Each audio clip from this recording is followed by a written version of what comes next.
الرحمن الرحيم.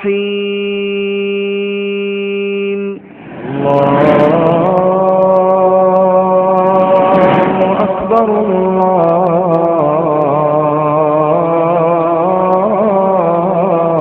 الله أكبر الله أكبر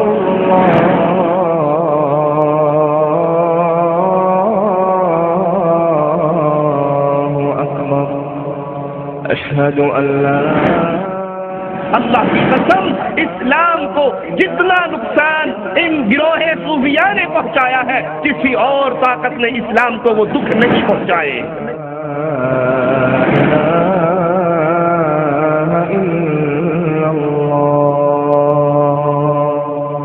اشہد ان ڈاکٹر اسرار صاحب جیسا شخص جو مفسر قرآن کے طور پہ معاشرے میں معروف ہے وہ بھی اسی عقیدے کا دفاع کرتا ہوا نظر آتا ہے. جس کا نام وحدت الوجود ہے اسے کفر اور شرک نہیں کہا جا سکتا، اس سے اختلاف کیا جا سکتا ہے. ڈاکٹر صاحب اپنی کتاب کے صفحہ 91 پر کہتے ہیں شیخ ابن عربی کے فلسفہ وجود پر اکثر و بیشتر ناقدین بالخصوص آج کل کے سلفی المزاج لوگ اس پہ اعتراضات کرتے ہیں، اس پہ تنقید کرتے ہیں. بہرحال میرے نزدیک کم سے کم یہ مقام ایسا ہے هو الاول والآخر والظاہر والباطن کہ اس کی بے تکلف اگر تعبیر و تفسیر ہو سکتی ہے تو وحدت الوجود کے حوالے ہی سے ہو سکتی ہے. وہی اول وہی آخر. وجعلوا له من عباده جزءا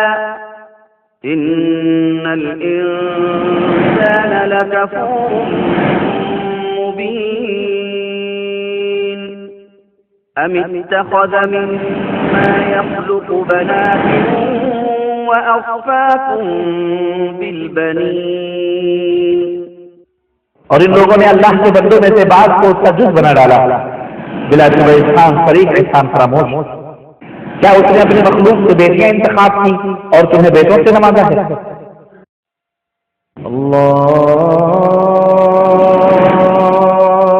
اکبر اللہ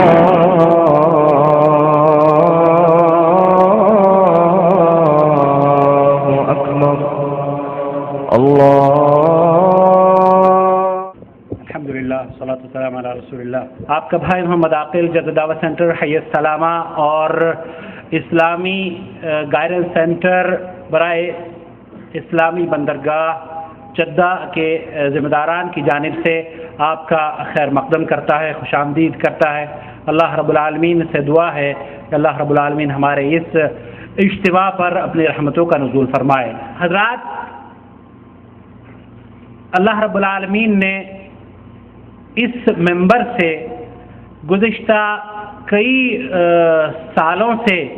ایسی الحمدللہ آوازیں بلند کرنے کی توفیق سے نوازا ہے کہ ان کی بدولت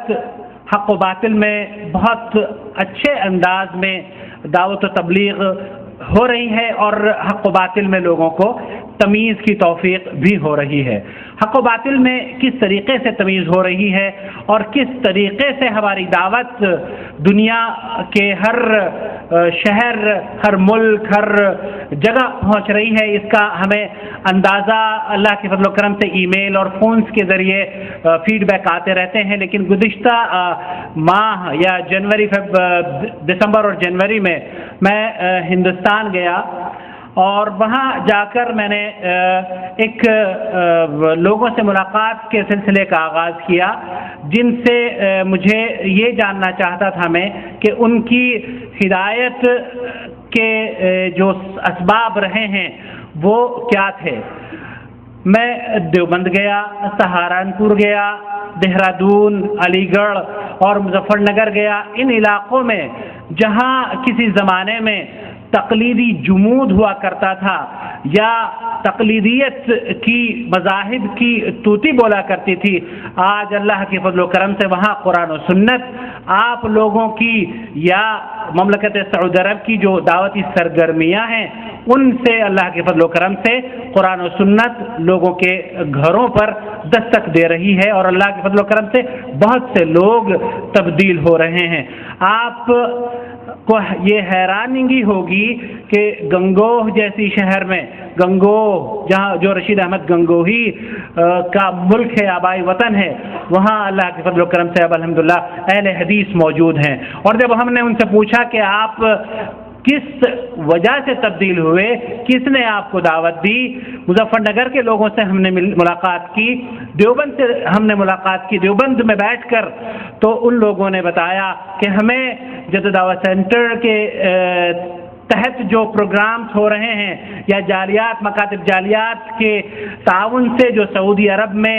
دعوت و تبلیغ کی سی ڈیز ہمارے پاس آتی ہیں، فضل شیخ معراج ربانی کی، فضل شیخ توصیف الرحمان کی، فضل شیخ یاسر جابری کی اور دیگر ہمارے علماء کرام کی، ان تمام کی تقاریر کو سن کر ہم اللہ کے فضل و کرم سے اتنے متاثر لوگ ہیں کہ ہمیں وہ منتظر رہتے ہیں کہ یہاں سے ان لوگوں کو سی ڈیز جائیں اور وہ ان سی ڈیز کو عام کریں دعوت و تبلیغ میں، وہ ہمارے ساتھ تعاون بھی اللہ کے فضل و کرم سے کر رہے ہیں۔ یہ بات کہنے کا مقصد اس کا یہ تھا کہ آپ لوگوں کو تاکہ اطمینان رہے کہ جو سعودی عرب کی دعوتی سرگرمیاں ہیں اللہ کے فضل و کرم سے اللہ نے انہیں قبولیت بخشی ہے، اللہ نے ان کو پذیرائی عطا فرمائی ہے، اور سعودی عرب کی روئے زمین سے قرآن و سنت کی جو دعوت قرآن کریم یا کنگ فہد قرآنک جو پبلشنگ کمپلیکس ہے اس کے تعاون سے جو قرآن کریم چھپ کر پوری دنیا میں پھیلا ہے، اس کی بدولت اللہ رب العالمین نے ہمارے تمام ان ایسے شہروں میں جو دیوبند ہوا، علی گڑھ ہوا، دہرادون ہوا، سہارنپور ہوا، جہاں کسی زمانے میں تقلیدی مذاہب کی توتی بولا کرتی تھی، آج وہاں قرآن و سنت کے دعوے دار موجود ہیں۔ ہم دعا کرتے ہیں اللہ رب العالمین اس مملکت سعودی عرب کے ذمہ داران کو، خادم الحرمین شریفین اور ان کے اخوان کو اللہ رب العالمین جزائے خیر سے نوازے اور اس بلد الحرمین کی حفاظت فرمائے، اور ہمارے علماء کو اسی طریقے سے یہ ان کی سرپرستی کرتے رہیں تاکہ یہ لوگ دعوت و تبلیغ کے مشن میں اللہ کی توفیق سے قرآن و سنت کو لے کر دوسروں تک پہنچاتے رہیں۔ کل شیخ توصیف الرحمان نے اس قصے کا ذکر کیا تھا تقریر میں، دعوت و تبلیغ کس طریقے سے پھیل رہی ہے۔ آپ یقین کیجئے ایک آدمی یہ بیان کرتا ہے کہ جب میں نے اس سے پوچھا کہ آپ تک دعوت و تبلیغ کیسے پہنچی، وہ یہ کہتا ہے کہ میں بمبئی میں بے روزگار تھا، تلاش روزگار میں نکلا تھا، راستہ کراس کرنے کے لیے میں دیکھتا ہوں کہ ایک میرے برابر میں اندھا کھڑا ہوا ہے جو راستہ کراس کرنا چاہ رہا ہے، میں نے سوچا اس اندھے کو میں راہ دکھا دوں، اس کی آنکھوں کی نہ ہونے کی وجہ سے اس کو راستہ تو دکھا دوں۔ اس نے کہا کہ میں اس اندھے کے پاس گیا، اس کا ہاتھ پکڑ کے میں نے اسے دوسرے کنارے کی طرف دعوت دی تاکہ میں اس کی رہنمائی کر سکوں۔ اس اندھے نے میرا ہاتھ پکڑا اور اس نے کہا اسی دوران، اب آپ اندازہ کر سکتے ہیں کہ ایک کنارے سے دوسرے کنارے تک جانے میں سڑک پر کتنی دیر لگی ہوگی۔ وہ شخص یہ کہتا ہے کہ میں اہل حدیث اس لیے ہو گیا کہ اس اندھے نے اتنی دیر میں مجھے دعوت دے دی۔ اب آپ اندازہ کیجئے کہ دعوت و تبلیغ میں جو کام کر رہے ہیں وہ کس انداز سے اپنی باتوں کو لوگوں تک پہنچا رہے ہیں۔ بہرحال میں ان بنیادی تمہیدی کلمات کے بعد اب اپنے موضوع کی طرف آتا ہوں۔ حضرات، ہمارے معاشرے میں کئی ایسی پر اسرار شخصیات ہیں جو بولنے میں کمال کا درجہ رکھتی ہیں، ان کی باتوں میں پناہ کا جادو ہوتا ہے، شگفتہ انداز بیان کے ساتھ ساتھ ایسے الفاظ کا استعمال ہوتا ہے کہ ہر خاص و عام متاثر ہوئے بغیر نہیں رہ پاتا۔ میں سمجھتا ہوں کہ ایک اچھی بات ہے، لیکن دکھ اور افسوس تب ہوتا ہے جب ان صلاحیتوں کا استعمال شرک و بدعات کو فروغ دینے کے لیے ہوتا ہو، اور اس دور میں ایسے کئی ڈاکٹر اور پروفیسر ہیں جو اس طرح کی فکر کو عام کرنے میں کوشاں ہیں۔ دکھوں میں اس وقت مزید اضافہ ہو جاتا ہے کہ ایسی شخصیات کو ایسے چینلوں پر دکھایا جاتا ہے جن کے بارے میں لوگ اچھا گمان رکھتے ہیں، اور اس گمان کی وجہ سے اکثریت ان ڈاکٹروں کی فکر سے متاثر ہوتی نظر آتی ہے۔ ان کے عقائد سے لوگ بے خبر ہیں، جبکہ ان کے عقائد کا اگر تذکرہ کیا جائے تو معلوم ہوتا ہے کہ ان جیسے عقائد کی حامل شخصیات کا ہمارے علماء نے ہمیشہ تعاقب ہی کیا ہے۔ بعض لوگ تو وحدت الوجود جیسی خطرناک بیماری کا پرچار تک کر رہے ہیں۔ ان کے عقائد نہایت ہی خطرناک ہیں۔ کسی کو برے القاب سے نوازنا ہمارے اسلاف کا شیوا نہیں، البتہ دعوت و تبلیغ میں حق بات کو بیان کرنا اور باطل عقائد سے لوگوں کو باخبر کر دینا یہ ہمارے علماء کی ذمہ داری رہی ہے۔ اللہ رب العالمین ہمارے علماء کرام کی حفاظت فرمائے اور توفیق سے نوازتا رہے کہ وہ اس کے دین کی صحیح نشر و اشاعت کرتے رہیں۔ ہمارے مجلس کے اگلے خطیب ہیں فضیلت الشیخ توصیف الرحمان، اور آپ کا عنوان ہے تصوف کا وہ زہریلا عقیدہ وحدت الوجود، اور وہ ڈاکٹرز یا پروفیسر جو اس کو عام کرنے میں مدد کر رہے ہیں۔ فلیتفضل فضیلت الشیخ۔ نحمده ونصلي على رسوله الكريم. اعوذ بالله من الشيطان الرجيم. بسم الله الرحمن الرحيم. وجعلوا له من عباده جزءا ان الانسان لكفور مبين. عقیدہ توحید کو پھیلانا، اللہ کا تعارف کروانا، غیروں کے دروں پہ جھکی ہوئی پیشانیوں کو اٹھا کر ایک اللہ کے در پر جھکنے کی دعوت دینا، یہ انبیاء کی دعوت کا بنیادی مقصد ہے۔ اللہ نے ہر قوم میں اپنے نبیوں کو بھیجا اور ہر نبی نے یہی ذمہ داری نبھائی کہ لوگوں کو لا الہ الا اللہ کی طرف بلایا۔ وَلَقَدْ بَعَثْنَا فِي كُلِّ أُمَّةٍ رَسُولًا، مالک فرماتا ہے ہم نے ہر امت میں رسولوں کو بھیجا جو یہ پیغام لے کر گئے ان اعبدوا اللہ، عبادت تنہا اللہ کی کرنی ہے، واجتنبوا الطاغوت، اللہ کے علاوہ جن کو پوجا جاتا ہے ان کا انکار کرنا ہے۔ ہر چیز کا خالق اور مالک اللہ ہے، ہر چیز کا رازق اللہ ہے۔ جب خالق اور مالک اللہ تو عبادت کا حقدار بھی تنہا اللہ ہے۔ قرآن حکیم بیان فرماتا ہے اللہ الذی خلقکم، اللہ وہ ذات ہے جس نے تمہیں پیدا کیا، ثم رزقکم، پھر اس نے تمہیں رزق دیا، ثم یمیتکم، وہ تمہیں موت دیتا ہے، موت بھی اللہ کے اختیار میں ہے، ثم یحییکم، پھر وہ تمہیں زندہ بھی کرے گا۔ هل من شرکائکم، تمہارے جتنے شریک ہیں جن کو تم پکار رہے ہو، جن کے نام کی تم دعائیں دیتے ہو، جن کو اپنا مشکل کشا حاجت روا سمجھتے ہو، کیا تمہارے حاجت رواؤں میں سے، تمہارے شرکاء میں سے، تمہارے بڑے بزرگوں میں سے، تمہارے غریب نواز و بندہ نواز میں سے کوئی ایسا ہے من یفعل من ذالکم من شیء، جو ان کاموں میں سے کوئی ایک کام کر سکتا ہو، کوئی کسی کو زندہ کر سکتا ہو، موت دے سکتا ہو، رزق کا مالک ہو، موت و حیات اس کے ہاتھ میں ہو، کوئی ہے؟ سبحانہ وتعالی عما یشرکون، اللہ پاک ہے، مالک بلند ہے، اس کے ساتھ جو شرک تم کرتے ہو اللہ اس سے بری ہے، اللہ اس سے پاک ہے، اس کی ذات سبحان ہے۔ تم اللہ کے علاوہ جن کو اس کا شریک بنا رہے ہو، ذات و عبادت میں اللہ ہر طرح کے شرک سے پاک ہے۔ رسول کریم صلی اللہ علیہ وسلم ساری عمر اسی توحید کی دعوت دیتے رہے۔ آپ کی زبان اقدس یہ آوازیں لگاتی رہی قولوا لا الہ الا اللہ، اے دنیا والو لا الہ الا اللہ کا اقرار کر لو، تم فلاح پا جاؤ گے، تملک العرب والعجم،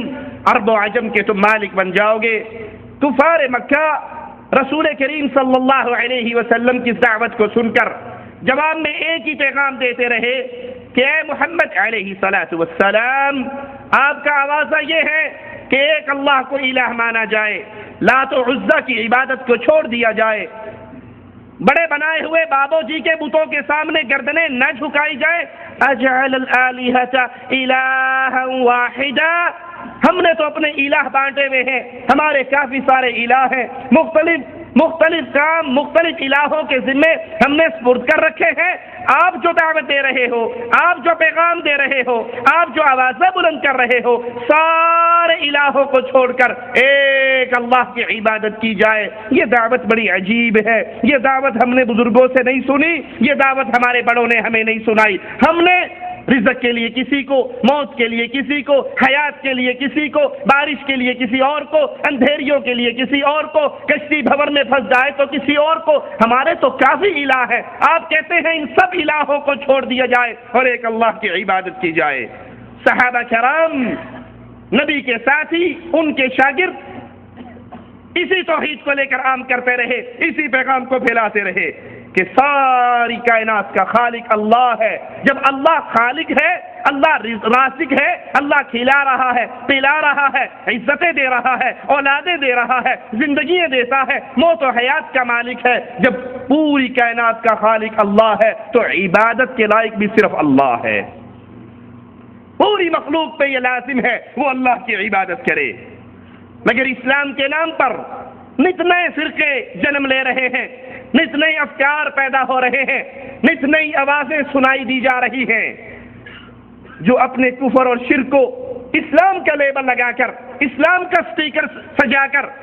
معاشرے کے اندر پھیلا رہے ہیں۔ انہی گروہوں میں سے ایک انتہائی خطرناک گروہ جو نام اسلام پر پیدا ہوا، جس نے اسلام کے نام کو استعمال کیا، لیکن اسلام کا جتنا بڑا دشمن، میں اللہ کے گھر میں کھڑے ہو کر اللہ سے ڈر کر یہ جملہ کہہ رہا ہوں، ان گروہوں میں سے ایک گروہ ایسا ہے جن کو صوفیاء کا گروہ کہا جاتا ہے، جو تصوف کے گمراہ کن عقائد کے حامل ہیں۔ اللہ کی قسم، اسلام کو جتنا نقصان ان گروہ صوفیاء نے پہنچایا ہے، کسی اور طاقت نے اسلام کو وہ دکھ نہیں پہنچائے۔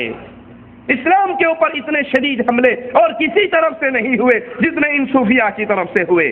تاریخ ان سے بڑھ کر ظلم کی مثال دینے سے قاصر ہے۔ کیوں؟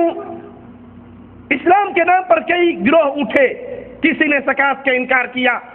کسی نے نماز کے کنسپٹ کو تبدیل کرنا چاہا، کوئی احادیث رسول کا انکار کرنے کے لیے بلند ہوا، لیکن یہ گروہ ہے صوفیاء، یہ تصوف کے حاملین، یہ عقیدہ وحدت الوجود کے قائلین، یہ وہ گروہ ہے جنہوں نے اسلام کی سب سے اہم چیز اللہ کی توحید کے کنسپٹ کو بدل ڈالا۔ وہ توحید جس کو اللہ کے تمام انبیاء بیان کرتے رہے، وہ توحید جس کو محمد کریم بیان کرتے رہے، ماتا پھٹا تو پھٹا، دانت ٹوٹے تو ٹوٹے، مکہ چھوڑنا پڑا تو چھوڑ دیا، بیٹیوں کو طلاقیں ملی تو برداشت کی، طائف میں لہو لہان ہوئے تو برداشت کیا، یہ سارے ظلم امام الانبیاء سہتے رہے، اللہ کی کھری توحید کو پیش کرتے رہے، لیکن ان ظالموں نے توحید کے اس تصور کو جو محمد کریم صلی اللہ علیہ وسلم اللہ کی شریعت میں سے پڑھ پڑھ کر لوگوں کو سنایا کرتے تھے، توحید کے اس تصور کو بدل ڈالا۔ انہوں نے توحید کا جو تصور دنیا کے سامنے پیش کیا وہ قرآن میں نہیں ہے، وہ احادیث میں نہیں ہے، بلکہ اس تصور میں اللہ کی بھی توہین ہے، شریعت اسلامیہ کی بھی توہین ہے۔ اور وہ کیا ہے؟ عقیدہ وحدت الوجود۔ اس عقیدے کی روح سے خالق اور مخلوق میں کوئی فرق نہیں ہے، یعنی اس دنیا میں آپ کو جو کچھ نظر آ رہا ہے، جو کچھ، وہ انسان ہو، وہ حیوان ہو، وہ جانور ہو، وہ گندگی ہو، وہ بلڈنگیں ہو، دنیا میں جو کچھ ہے، نعوذ باللہ ثم نعوذ باللہ، وہ تمام چیزیں اللہ ہے، وہ اللہ کا وجود ہے، اللہ مختلف شکلوں میں اس دنیا پہ آیا ہوا۔ صوفیت کا امام ابن عربی اپنی کتاب فتوحات مکیہ صفحہ 43 جلد 1 پر لکھتا ہے، الرب حق والعبد حق، اللہ بھی حق ہے، بندہ بھی حق ہے۔ یا لیت شعری من المکلف، ہے کاش مجھے پتہ لگ جائے مطیع کون ہے۔ اگر یہ کہا جائے ان قلت عبد، اگر یہ کہا جائے بندہ مطیع ہے، یہ تو مرنے والا ہے، یہ تو میت ہے، اور اگر کہو کہ رب مطیع ہے تو بھلا وہ مطیع کیسے ہو سکتا ہے؟ اس کائنات میں جو کچھ ہے، صوفیت کا امام ابن عربی اس کے بارے میں ایک عقیدہ پیش کر رہا ہے، ذرا غور سے سنیے۔ ابن عربی اسی عقیدے کو اپنے رسائل ابن عربی کتاب الجلالہ صفحہ 12 پر پیش کرتا ہے اور کہتا ہے، فَيَا لَيْتَ شِعْرِي مَنْ يَكُونُ مُكَلِّفًا وَمَا سَمَّى إِلَّا اللَّهُ لَيْسَ سَوَاءً۔ اے کاش مجھے پتہ لگ جائے فرما بردار کون ہے، مطیع کون ہے، حالانکہ اس کائنات میں یہاں پر اللہ کے سوا کسی چیز کا وجود ہی نہیں ہے۔ کائنات میں جو کچھ ہے انسان کی شکل میں، جنات کی شکل میں، حیوانات کی شکل میں، درختوں پتھروں کی شکل میں، سمندروں پانیوں کی شکل میں، آسمان سورج چاند ستاروں کی شکل میں، جو